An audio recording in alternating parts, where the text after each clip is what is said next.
Hi friends, நம்ம வளகாப்பு பேக்ட்ராப்போட final output எப்படி வந்துருந்துச்சு அப்படின்ற வீடியோ நம்ம ஆல்ரெடி போட்டிருந்தோம். அது ஷார்ட்ஸாக போட்டிருந்தேன். சரி, கொஞ்சம் டீட்டெயில்டு வீடியோ போடலாம் அப்படின்றதுனால இந்த வீடியோ மேக் பண்ணியிருக்கேன். ரொம்ப டீட்டெயில்டெல்லாம் இருக்காது, பட் ஆனால் வந்துட்டு நாங்கள் என்ன பண்ணியிருக்கோம் அப்படின்றத ஒரு சின்ன சின்ன கிளிப்ஸ் மாதிரி அப்டேட் பண்ணியிருக்கேன். அதில் முந்தின நாள் ஈவினிங் தான் வந்துட்டு சரி காற்று ரொம்ப ஓவராக இருக்குது, கீழே வச்சா செட் ஆகாது ஃபங்க்ஷன், அதாவது வீட்டோட என்ட்ரன்ஸில் வச்சா செட் ஆகாது, நம்ம மொட்டை மாடியிலே வச்சுக்கலாம் அப்படின்னு சொல்லிட்டு மேலே ஷிஃப்ட் பண்ணிட்டோம். ஏன்னா 2 சைடு வந்துட்டு செவர் இருக்குது, 2 சைடு நாங்கள் ஆல்ரெடி ஸ்க்ரீன் போட்டிருந்தோம். அதனால் அங்கேயே செட் பண்ணிக்கலாம் அப்படின்ட்டு பிளான் பண்ணியாச்சு. பேக் சைடு வந்துட்டு வாஷ்ரூம், வாஷ் பேஷன் அதெல்லாம் இருக்கிறதுனால அதை கவர் பண்ணுறதுக்காக ஆல்ரெடி வந்துட்டு துணி காய போடுறதுக்கு கயிறு கட்டியிருந்தோம். ஸோ அந்த கயிறுலேயே வந்துட்டு பேக் ட்ராப்பை செட் பண்ணிடலாம் அப்படின்ட்டு பிளான் பண்ணியாச்சு. எல்லாம் ஓகே, ஆனால் இந்த பிக்சரை மட்டும் எங்கே ஹேங் பண்ணுறதுனே தெரியல. நல்ல வெயிட் இருந்தது கேன்வாஸ்க்கு. ஆல்ரெடி பேக்ட்ராப் யூஸ் பண்ணியிருக்கிறது வந்துட்டு 3மே வந்துட்டு யூஸ் பண்ணிகிட்ருக்கேன் நெட்டட் சாரீ தான்.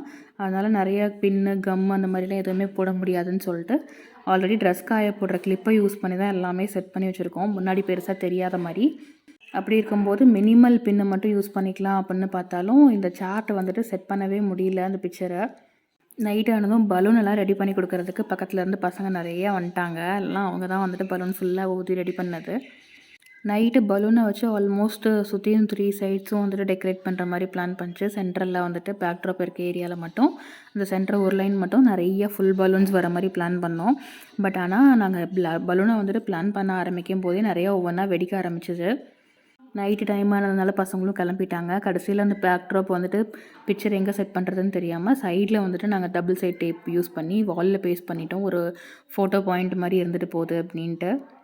நம்ம ரெடி பண்ண அந்த அவர் லிட்டில் மிராக்கில் மட்டும் சேஃப்டி பின்ஸ் யூஸ் பண்ணி அந்த சாரியில் பின் பண்ணியாச்சு. மற்றது எல்லாமே வந்துட்டு நம்ம அந்த துணிக்காய போடுற கிளிப்பை மட்டும்தான் யூஸ் பண்ணியிருக்கோம்.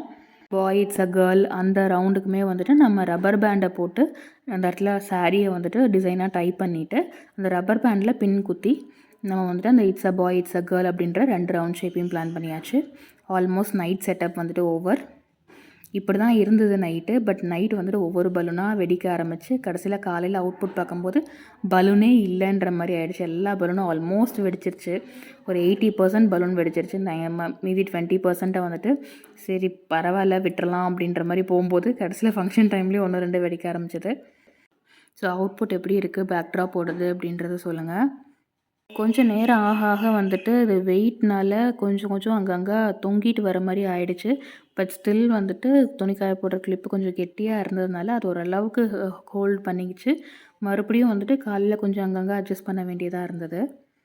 அண்ட் ட்ரெஸ்ஸுமே வந்துட்டு சாரீ வந்துட்டு ஒரு சாரீ கீழே ஒரு சாரீ மேலே அந்த மாதிரி தான் இருந்தது. பட் எப்படியும் நம்ம முன்னாடி வந்துட்டு சேர் போட்டு உட்காரும்போது அது பெருசாக தெரியாது அப்படின்றதுனால மறுபடியும் ஃபுல்லாலாம் ரீஅட்ஜஸ்ட் பண்ண வேண்டாம் அப்படின்ட்டு விட்டாச்சு.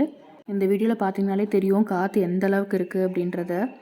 நைட் இங்கே டெக்கரேஷன்ஸ்லாம் முடிச்சுட்டு மீதி இருந்த டைமில் எல்லாத்துக்கும் மெஹந்தியும் போட்டு விட்டுட்டேன். ஸோ எனக்கு வந்துட்டு நான் மருதாணி தான் பிளான் பண்ணியிருந்தேன். ஸோ மருதாணியை அரைச்சி வச்சுட்டு எல்லாருமே ஒரு கையில் மெஹந்தி போதும், அதுவும் சிம்பிளான டிசைன் போதும் அப்படின்ட்டாங்க. அதனால் நானே எல்லாத்துக்கும் போட்டு விட்டுட்டு பிளேட் டெக்கரேஷன் முடிச்சுட்டு எனக்கும் லெஃப்ட் ஹேண்டுக்கு மெஹந்தி வச்சுட்டு படுக்க போயாச்சு நைட்டு. ஸோ பிளேட் டெக்கரேஷன் வந்துட்டு பெருசாக நம்ம எதுவும் பண்ணல. நம்ம ரேப்பர் யூஸ் பண்ணி தான் ஃபுல்லாக ரேப் பண்ணியிருக்கோம். தேங்காய்க்கு வந்துட்டு ஃபுல்லாக மஞ்சள் பூசிட்டு ஒரு சின்ன புள்ளி கோலம் போட்டிருக்கு. பார்த்தீங்கன்னா தெரியும் பலூன் ஒன்று கூட இல்லை, எல்லாமே வெடிச்சிருச்சு. ஸோ ஃபங்க்ஷனும் ஸ்டார்ட் ஆகிடுச்சு. நமக்கு வந்துட்டு திருப்பி ரிட்டன் வீட்டுக்கு ட்ராவல் அதிகம் அப்படின்றதுனால நம்ம சீக்கிரமாக ஃபங்க்ஷன் முடிச்சுட்டு கிளம்பணும் அப்படின்ற மாதிரி ஆகிடுச்சு. இருக்கிற 2 மணி நேரம் டைமில் வந்துட்டு நம்ம ஃபங்க்ஷனையும் முடிச்சுட்டு சாப்பிட்டு ட்ரெஸ் சேஞ்ச் பண்ணிட்டு கிளம்பணும். ஸோ ஃபோட்டோஸ் எடுக்கிறதுக்கும் பெருசாக டைம் இல்லை. கடைசியில் வந்துட்டு ஒரு 4-5 கிளிப் மட்டும் நம்ம பேக்ட்ராப்புக்கு செஞ்சு வச்சுருந்தோம் இல்லைங்களா, அந்த சென்டர் பீஸு அதை வந்துட்டு ஃபோட்டோ பூத் மாதிரி மாற்றிட்டு அங்கே நின்று ஒரு 5-6 ஃபோட்டோ எடுத்துகிட்டு உடனே போய் சாப்பிட்டு ட்ரெஸ் சேஞ்ச் பண்ணிட்டு கிளம்புறதுக்கு போயாச்சு. அண்ட் வந்தவங்களுக்கு கிஃப்ட் கொடுக்கறதுக்காக நம்ம கொஞ்சம் சாக்லேட்ஸு, ரோஸு, பட்டன் ரோஸு, அதே மாதிரி வந்துட்டு கொஞ்சம் பேங்கிள்ஸ் எல்லாமே ரெடி பண்ணி வச்சுருந்தோம். பேங்கிள்ஸ் எல்லாமே வந்துட்டு 4 பேங்கிள் வந்துட்டு நான் ஆல்ரெடி டைப் பண்ணி வச்சுட்டேன். ஸோ எடுக்கிறப்போ வந்துட்டு அவங்களுக்கு ஈஸியாக இருக்கும் அப்படின்றதுனால. ஸோ வந்தவங்க அவங்க சைஸுக்கு ஏற்ற மாதிரி கலர் பிடிச்ச கலரில் பேங்கிள்ஸ் எடுத்துக்கிட்டாங்க. அண்ட் குழந்தைங்களுக்கும் வந்துட்டு குட்டீஸுக்கு வந்துட்டு கிளாஸ் பேங்கிள் வைக்கல, நான் மெட்டல் பேங்கிள் தான் வச்சுருந்தேன். யூஸ்வலாக கிளாஸ் பேங்கிள் தான் வைப்பாங்க. பட் குட்டீஸ்க்கு கிளாஸ் பேங்கிள் செட் ஆகாது, அவங்க வந்துட்டு ஈஸியாக உடச்சிருவாங்க, கையில் குத்திப்பாங்க அப்படின்றதுனால குட்டீஸுக்கு மட்டும் வந்துட்டு மெட்டல் பேங்கிள்ஸ் வச்சுட்டு மற்றவங்க எல்லாத்துக்கும் கிளாஸ் பேங்கிள் வச்சாச்சு. நம்ம நேமுக்கு வந்துட்டு பாய் ஆர் கேர்ள் வோட் காஸ்டிங்க்கும் நேம் சஜஸ்ட் பண்ணுறதுக்கும் ஒரு போர்டு ரெடி பண்ணியிருந்தோம், ஞாபகம் இருக்கும்னு நினைக்கிறேன். இதுதான் அந்த போர்டு. நான் வந்துட்டு ஃபஸ்ட்டு வந்துட்டு பெருசாக யாரும் எழுத மாட்டாங்கன்னு நினச்சேன். பட் கொஞ்சம் நேரத்துலேயே வந்துட்டு ஒருத்தர் ஸ்டார்ட் பண்ணதையுமே நிறைய பேர் எழுத ஆரம்பிச்சிட்டாங்க. பார்க்க ரொம்ப அழகாக இருந்தது. என்னால் வந்துட்டு நின்று பொறுமையாக பார்க்க முடியல டைம் ஆச்சுன்றதுனால. அதனால் எல்லாம் வீடியோ எடுத்து ஃபோட்டோ எடுத்துகிட்டு வந்தாச்சு. நீங்களும் வந்துட்டு உங்களுக்கு பிடிச்ச பேரை கமெண்ட்டில் சஜஸ்ட் பண்ணுங்கள். நம்ம பேக்ட்ராப்புக்கு ஆட் பண்ணியிருக்க ஒவ்வொரு மெட்டீரியல்ஸும் வந்துட்டு எப்படி செய்யறது அப்படின்ற வீடியோ நம்ம ஆல்ரெடி போட்டிருக்கோம். அதனுடைய லிங்க் எல்லாமே வந்துட்டு நான் டிஸ்கிரிப்ஷனில் அட்டாச் பண்ணுறேன். பார்க்காதவங்க கண்டிப்பாக செக் பண்ணி பாருங்கள். And final output and result எல்லாமே வந்துட்டு எப்படி இருக்குது அப்படின்றத மறக்காமல் கமெண்ட் செக்ஷனில் கமெண்ட் பண்ணுங்கள்.